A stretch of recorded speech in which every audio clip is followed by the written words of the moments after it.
All right, let's dive into something pretty hopeful today. We're going to explore this really cool tech-infused vision for our planet's future. It's an idea that basically asks, what if we could build a world where nature and all our human innovation don't just, coexist, but actually help each other thrive? Let's get into it. Okay, I want you to picture this for a second. Absolutely massive man-made trees, totally covered in living plants that are also harvesting solar power and collecting rainwater. Now, this isn't some scene from a sci-fi blockbuster. It's the Super Tree Grove in Singapore. It's a real place, and it just perfectly captures the spirit of what we're talking about. It's a powerful, real-world glimpse of eco-futurism already in action. And this brings us to the big question, right? Are these stunning visions like Singapore's gardens just beautiful one-off dreams? Or are they actually blueprints for a future that is genuinely within our reach? That's what we're here to figure out. So to answer that, we really need to get a solid grasp on the concept itself. Let's start with the absolute basics. What exactly is ecofuturism? At its heart, ecofuturism is a way of thinking. It's a movement that believes technology isn't the enemy of the environment, but maybe, just maybe, its greatest ally. The big idea is to use all our human ingenuity not to conquer nature, but to integrate with it and solve our biggest environmental challenges along the way. And here's where we see a really key difference. For years, the whole conversation has been about sustainable design. How to reduce our footprint, use less energy, create less waste. And that's all absolutely crucial, don't get me wrong. But ecofuturism wants to push us further. It's not just about doing less harm, it's about actively doing good. It's about creating systems that are regenerative, systems that actually give back to the planet.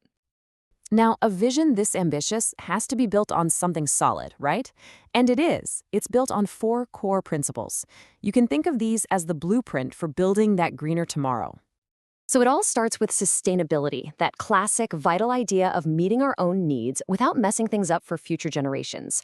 Then you've got innovation, a full-on embrace of technology as the key to unlocking new solutions. Next is interconnectedness, this deep understanding that we're not separate from nature, we're part of its complex web. And finally, and this one is so important, optimism, a powerful belief that, yeah, the challenges are huge, but we have the ingenuity to design a better world.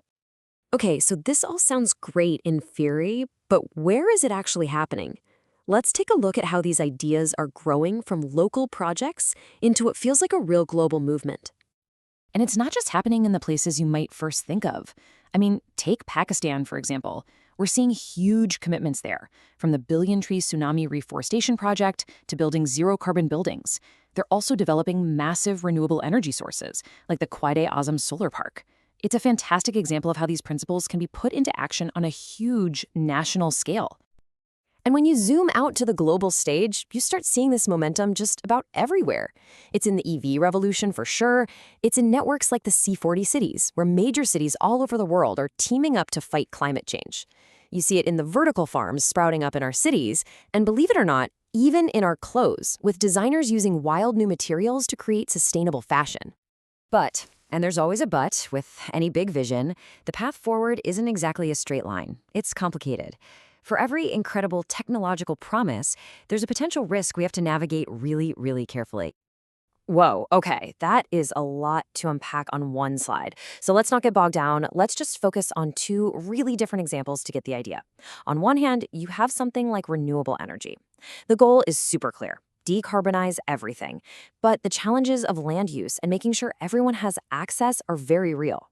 Then, way on the other more extreme end, you've got geoengineering, the idea of literally reflecting sunlight to cool the entire planet.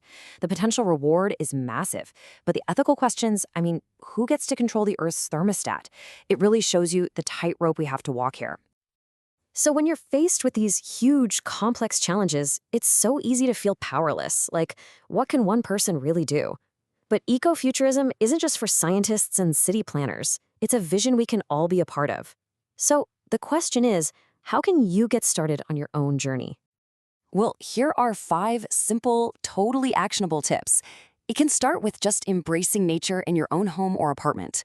Even small things like letting in more natural light make a difference. It's also about choosing sustainable transport whenever you can and making energy efficiency a priority at home.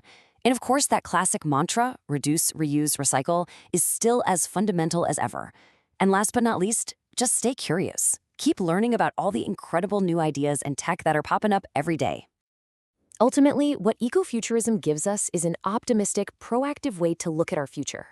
It's a powerful reminder that the world of tomorrow isn't just something that happens to us, it's something we get to design and build and choose together. So the final question is a personal one for you to think about. In this great collective journey, what role will you play?